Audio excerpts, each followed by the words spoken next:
Rolling Loud was their NYC show was last weekend. Have you seen the memes going around ASAP almost dying in that fucking mosh pit? Yes, I've only seen the meme. I didn't see anything besides the pic, but I love it. And the explanation that ASAP gave. But yeah, that shit was fucking hilarious. Grabbing my balls.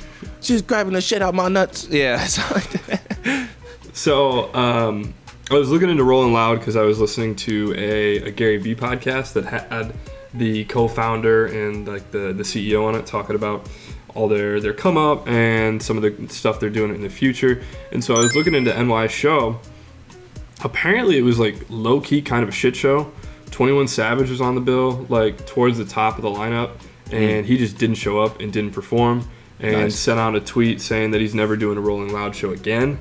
Damn. ASAP showed up super late and only got to play 2 songs until they shut his mic off. Because there's like a noise ordinance for it was at Citi Field where the Mets play, and so there was a 10 p.m. noise ordinance that they had to abide by. So the whole shit got shut down at 10, like hard. You get fined crazy if you go against those as like a festival. So it's literally not worth it. Yeah. So the NYC show was like kind of a shit show, and honestly didn't sound like it would have been that much fun as far as music festivals go. But the reason I bring this up is because the podcast I was listening to is actually pretty interesting. They were talking about how they're launching an NFT that they're calling Loud Punks, Punks spelled Punx, and it's going to be where is my tab? It's going to be a 10,000 unit NFT, and they're finally tapping into the utility aspect of NFTs and like the smart contracts. Because to this point, it's really been a lot of art stuff, like Top Shot, Bored Apes, and all that stuff. They're going to use the utility in this NFT. Essentially, if you buy one of these NFTs, it's a lifetime pass to any Rolling Loud festival, period. You want to fly out to Portugal and go see the Rolling Loud Portugal, because they're super nomadic now, you can do that. You want to go fly out to LA and go catch the West Coast one, you can do that. You just got to pay for your flight and hotel and all that stuff, but your ticket to the show is through the NFT. They're going to have different levels of the NFT where one might be a VIP NFT that gives you access to all of the VIP areas. One might be a food and beverage is included. There's going to be I think what they're going to call a Loud Punks lounge at the festivals, which is like a VIP room, like a bar and like a lounge nightclub type thing that's exclusive to the NFT holders, which I think is a really cool concept. This utility aspect of the NFTs was, when I first started learning about them, I was like, okay, this is cool and like a dope concept for the long term. Right now it's all this art and just cash grab shit. But they haven't released any of the prices yet. None of them have dropped yet at all. And my question for you, how much would you pay where this now becomes like worth it? And is it something that is going to just get looked at as like a financial investment? And are people going to try and bot this to just buy as many of the NFTs as they can to then flip it because people are going to want lifetime passes? Like if Lollapalooza started doing this and it was like, okay, you get lifetime to Lolla, you can go to the South America, you can go to the Europe, the Asia, whatever, wherever else they're doing it. What is the price tag at which it's worth it and it's not a fucking crazy waste of money? You know what I mean?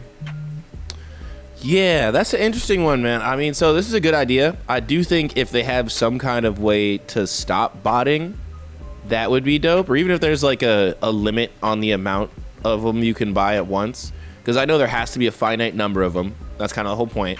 So then, I don't know, lifetime passes. And of course you can sell it, which is the cool part about it. I mean, maybe like lifetime passes, maybe like 5K.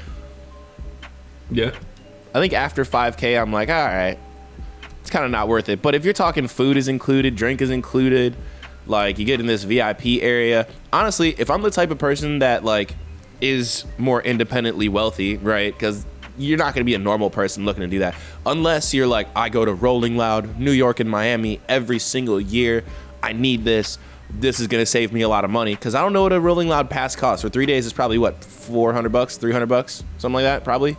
Something like that. That's what I'm just going based off of what Lala used to be. Like Lala Exactly. was what, like $275. I think it's up to like maybe $350 now.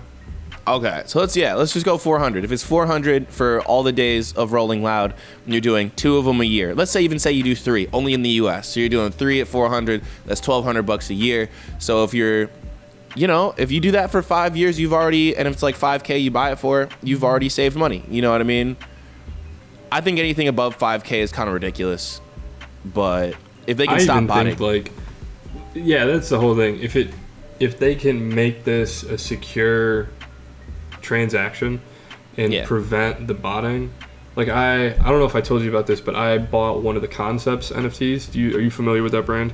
No. So it's like a streetwear skateboard brand, and they do a lot of collaborations with like Nike. They'll do SB Dunks. I've got a pair of the Turducken Dunks that they did, the highs. They're lobster dunks.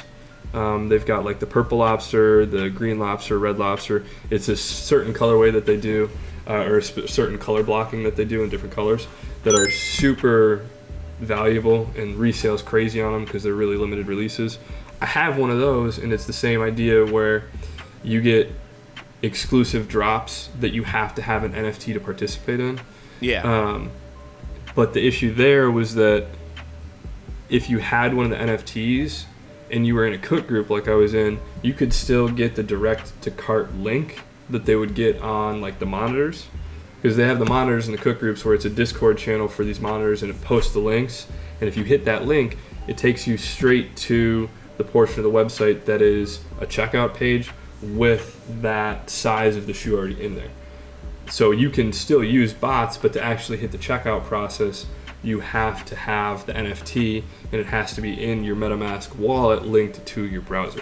So if they can figure out a way where the drop for the NFT is like not bottable, and it has to be a first come first serve, like you actually have to type all the shit in and do all this, like if you can do that, that's dope. I think it's a really cool idea.